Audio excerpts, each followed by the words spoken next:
ko na lang, attorney, sa usapin ng pagbibigay ng mga affidavit tsaka siguro sa linya na lang ng batas. Pag nagbabago ka ng testimonya mo o yung mga statements mo, lumalakas ba yung kaso mo? Alam mo, hindi kaya, di ba? Ano sabi? Teka lang itong si Attorney Baligod, hindi meron na pala yan dating ginawang ganito. Yes. Ano? No, yung may mga sinama na siyang mga senador dati na nakadawit o yung mga tao tapos biglang nagbago ang kanyang isip. No, dito sa pork barrel scandal. Napoles scandal ba to? Napoles scandal. So hindi na bago yung ganitong na pabago-bago yung kanyang mga ino-offer na testimonya. Having said that, 'di ba last week sinabi ko papailan natin si Loren Legarda? Yes. The next day biglang sinungaling na yung hindi na totoo, nakasali siya, di ba? Nakakatawa lang na selective yung forum. Una, selective kung sino ilalagay nila o hindi. Hindi ba binibigyan natin ng masyadong malaking kapangyarihan itong mga sinungaling na ito? Na kung sino na lang ituturo nila, automatically nasisira ka na. 'Di ba? Kahit na halatang kasinungalingan. Pati yung kay Mark Villar, 'di ba? Si Mark Villar nakakapagtaka lang na si Loren Legarda biglang winidraw nila pagkatapos nating sabihin na fa-filean natin si Loren Legarda at hindi pa rin just because winidraw nitong mga bagmen na ito o mga sinungaling ito doesn't mean na nakawala na itong si Loren Legarda dito sa plunder or sa Graft and Corrupt Practices Act. Yun yung una. Pangalawa, imagine mo, si Loren winidraw pero si Mark Villar hindi. Pwede ba yun? Oo nga. Hindi, anong ibig sabihin? Di ba? Si Mark Villar ba inahawakan nyo sa leeg?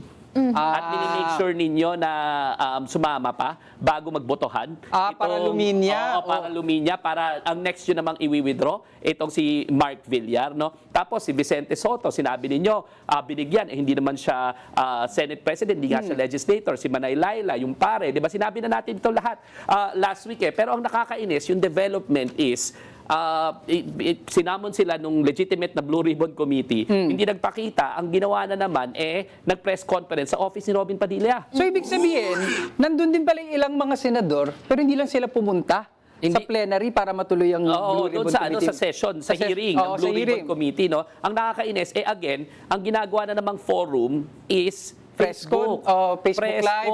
Di ba? Kasi alam nila na hindi, it will not withstand the scrutiny of somebody who is serious in taking a look at the credibility of these people. No? Pag tinanong mo na maayos yan, di ba? Sabi ko nga, mas maayos pa yung, mas magaling pa yung testimonya ni Marcoleta kasi habang tinatanong niya, kino-coach. Di ba? Kabisado pa, at saka para bang leading question na nga, sa aming mga abogado, hindi pwede yung mga ganyang klaseng leading question. Objection yan, pag ganyan. So, si Marcoleta, ikaw na lang kaya magkwento.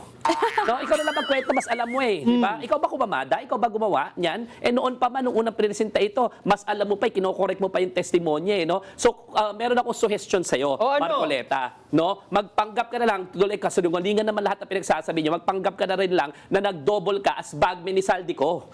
Di ba? Kasi parang hindi naman malayo yun sa kwento ninyong kutsero. Di ba? Kwentong kutsero talaga So, malinaw sa akin na namimili sila ng forum. Hindi namimili sila kung sinong pwede magtanong. At saka kung sakasakali, gumising ng umaga, pinabili ng suka, no? Tapos napil nila, baguhin na. Ayoko na si Loren. Parang gano'n no? Parang ko na suka, ayoko na si Loren. Bukas siguro, sama ko naman siguro si Amy. Diba? Kung anong feelings? Si Tulfo sinama, hindi pa senador. Hindi pa senador. Si Tulfo rin daw, dineliberan. Kasi kung ano ang feelings nila diba? Ano lang to kung ano yung feel nilang kasinungalingan bukas. Total, captive na audience naman yan, ang sambayan ng Pilipino. Total, nabibigyan naman sila ng forum. Total, nabibigyan naman sila ng relevance. So kung masama ang gising nila, napunta sa kanan yung pagtulog nila, lahat ng mga nasa kanan ng mga tao, i-withdraw nila. Pag sa kaliwa, lahat naman kayo dawit. Parang gano'n medyo kalokohan na itong 18 sinungaling sa ito. At saka, siguro tama na pinag-uusapan sila kasi wala naman tayo napupulot na katotohanan dito sa mga sinungaling na ito. Itong tingi-tinging, kasi sabi mo yung sari-sari store kanina, itong tingi-tingi na pagbabago ng mga opinion at mga salaysay ng mga 18 bagmen.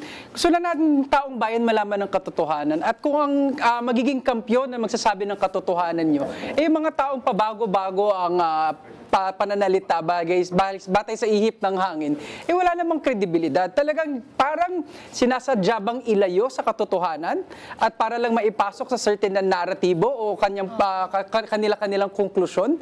No? Kasi kung gusto lang talaga ng mga nasa minority ngayon na lumabas ang katotohanan sa flood control, di sana pala pinirmahan nila yung Blue Ribbon Committee na nakabinbin bago pa magkaroon ng sigalot dyan sa liderato ng Senado. At usually, ang nangyayari, pag may mga lumilitaw na witness who are exposing corruption sa ating gobyerno, pinapaniwalaan agad yan ng sambayanan. Pero isipin natin, lahat ng mga quote-unquote mga nicknames for the 18 ex-Marines, yung mga tao mismo yung nagbibigay, 18 Maleta Boys, 18 Marites, ibig sabihin, wala na pong naniniwala sa inyo, kahit ang mga ordinaryong Pilipino. So, yung mga kasama nga nila dun sa Senado, sa ibang block, diba, hindi kayo pinapaniwalaan, tas lalo pa yung mga sambayanan. So, makikita natin dito, we all hate corruption, pero we also hate liars. Kung puro kasinungalingan lang naman po yung sinasabi nyo at hindi ka panipaniwala at tumigil na po kayo dyan. Pangalawa, attorney, katulad sa sinabi mo kanina, si Attorney Baligod, tungkol sa PDAF scam when he got involved, nakasama sa listahan na yun dati pa si Senator Loren Legarda.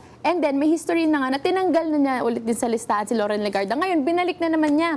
Dito sa 18 Maleta Boys, sinulat niya si Loren Legarda, tapos tinanggal na naman niya. So, ano ba to? Merong existing relationship si Attorney Baligod at si Loren Legarda na love and hate or involves something about power or money. Hindi natin Alam mo pa kung sino sinama niya dati? Sino pa? Sino? Si Senator Miriam Defensor Santiago. At ang salita. Oo, ang sabi ni Miriam, talagang sinungaling ito kailangan filean ng disbarment.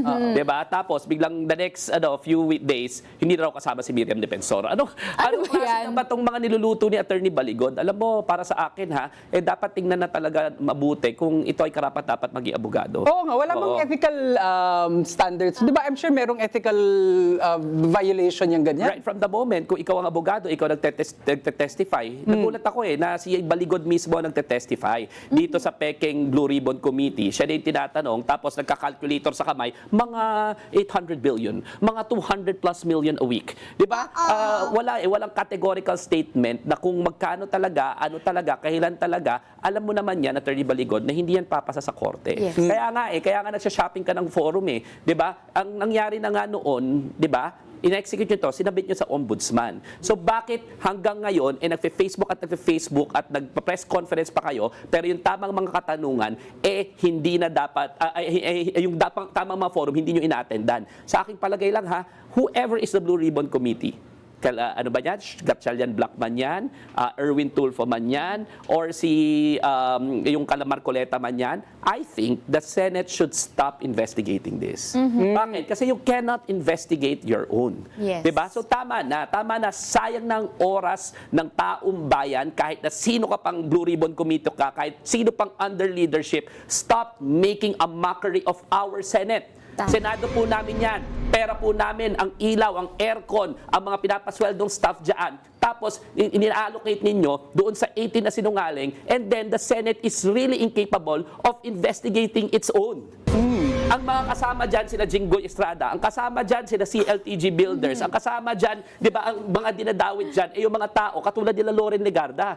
So why are we investigating our own? Hindi naman kayo investigative body talaga Di ba? Ano ba talaga yung pakay ninyo kung hindi politikahan dyan? So I appeal to the Senate, kung sino man, kahit na sino man yan na leadership ng Senate, stop investigating the flood control scandal, ibigay nyo na po sa prosecutorial service, ibigay nyo na sa ombudsman. May last question ako. Attorney, dito ang lahat ng common denominator lumalabas ngayon, nagbabago kung sino inaabutan.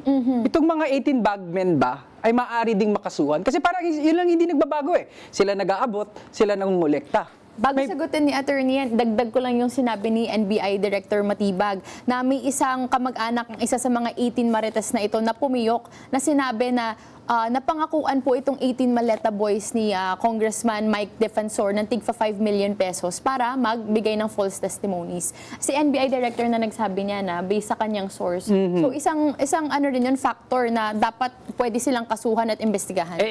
Sa akin palagay, baka indispensable sila No, sila yung nag-aabot pero nakakapagtaka lang, sabi ko nga, na sila lang ang nakakaalam sa balat ng lupa na 800 metric tons 800 tonelada ng pera ang mga pinagde-deliver favor mo.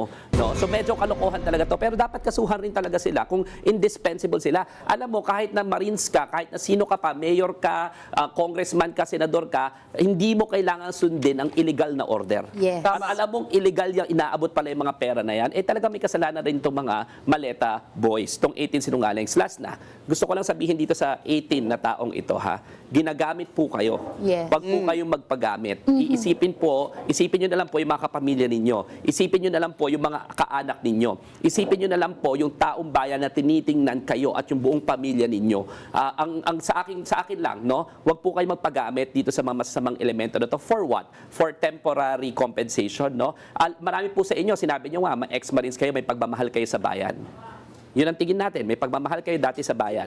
Di ba? Sana alalahanin niyo po yung mga oras na minahal ninyo ang bayan at hindi niyo sinisira ang bayan dahil lang sa mga kasinungalingan sa ngalan lamang ng pera. Kung totoo yung sinasabi nitong si Director Matibag na nabigyan kayo ng pera. Tama na. You can still go back. Diba? You can still go back and you can actually tell the truth. Not for just your own benefit, pero for the benefit na rin of our nation. Tama. So sa ating Senado at sa 18 Maleta Boys, alalahanin po natin, ang taong bayan po ang dapat pinaglilingkuran.